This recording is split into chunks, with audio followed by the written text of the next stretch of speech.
are back with our big board. We got the legal team here, Dan Abrams, Sunny Hostin, and we got a lot of stories to get to. And we're going to start with that bombshell lawsuit. Howard Stern, a woman suing him for invasion of privacy, claiming he aired her confidential conversation with an agent at the IRS live on his satellite radio show. Let's listen to this for a second.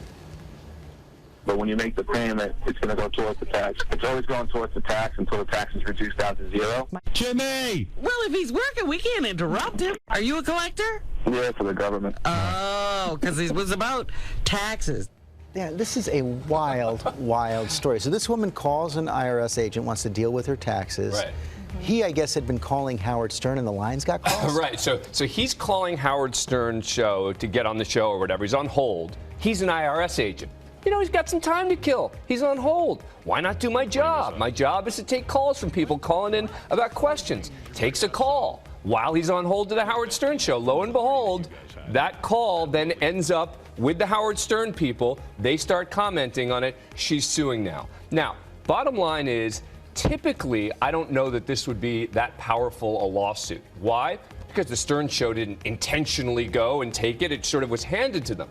The problem is when you're talking about tax return information, the law is very specific. It is different. You can sue for negligence, and as a result, this is a serious lawsuit. And so I want to ask you, what could be the fallout here? And does she have a case? Dan kind of set up a case for her. I hope the IRS agent doesn't still have his job, because who does that? I mean, who does that at work with government property? And I think we're put on hold by the IRS all the time. Yeah. I mean, you get the message. We're going to record it for quality assurance, not to be broadcast all over the Howard Stern show. You know, I agree with Dan. I do think that there certainly is a suit here, and I certainly think that she's going to win across the board. Aren't we all outraged by just merely hearing it? And I really think that the Howard Stern show made a judgment call, Dan. I don't think that they necessarily just were handed this information. Not only were they handed it, they decided to use it. And that's where the liability is. But as a legal matter, it's different, meaning the Supreme Court has actually ruled on an issue of a radio station getting an intercepted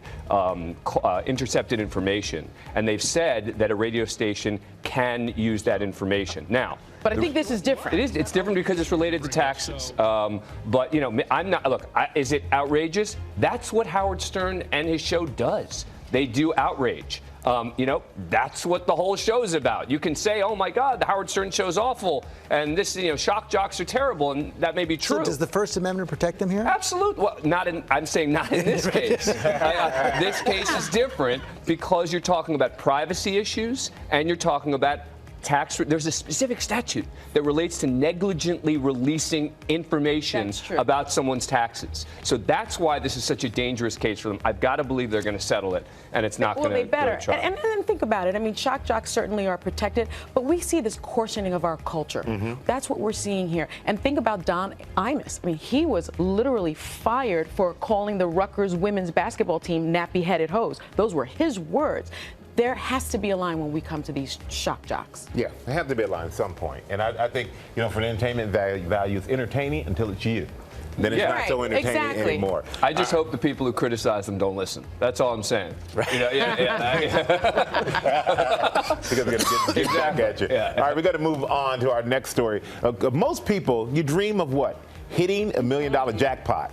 But one of Britain's youngest lottery winners, Jane Park, is now claiming that the money she won at age 17 has ruined her life. And Sonny, at one point she threatened to sue the lottery company, and she released a statement. And in the statement, she pretty much says she strongly believes that the age limit for playing the lottery in the UK should be 16 to 18. Now, you need to increase it from 16 to 18. Yeah.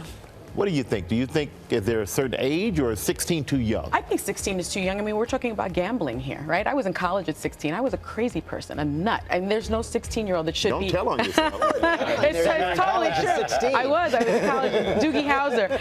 But, you know, she did things that I think adults do as well. If you look at her Instagram page, she purchased a purple Range Rover, a Rolex. She had some plastic surgery. My question is, where the heck were her parents? And if you think about it, the curse of the lottery, have you heard about this? 70% of adult lottery winners go bankrupt within the first couple of years. But the reason we don't let young people buy lottery tickets is not because we're afraid they're going to win. It's because we're afraid they're going to blow their money. Right. Yeah. I mean, it's not that we say, oh, you know what, you're 16, you're too young to buy a ticket. You're too young to throw away your money. And we the do have idea, laws here. What is it, 18 here? in almost every state, it's Yeah. 18. There are a few states, 3 states where it's 21. Iowa, Louisiana, Arizona, it's 21. But, you know, again, the notion that the woman who won is serving as the face, I'd rather see the person who kept blowing, you know, $20 a week, who's 16, saying, you know what? I wait. Okay, now I've got some Sonny's sympathy. tuition money. I've got. That's right. It's I very. could've used It's it. very hard for me to feel sorry for this woman. Yeah. This It's a champagne I mean, problem. you know, it's like, come on, you won over $1 million, and oh, we're supposed to feel so sorry for you because you were too young to buy the ticket. I mean, And it is a lot of responsibility, but like you said, you would hope that were her parents. Her parents, and I will say with this lottery organization, they provide a lot of support. I mean, she was provided the opportunity to have a financial advisor, to have a private banker, but she bought a purple Range Rover instead. I mean, that's didn't what a know lot of that. and people now do. he's complaining about it. But that's my. Yeah. She bought a purple Ranger, and now she's threatening to sue over it. Too young. So you don't Come think on, this too suit has young. much Why chance, is huh? no one else on the set saying this is crazy?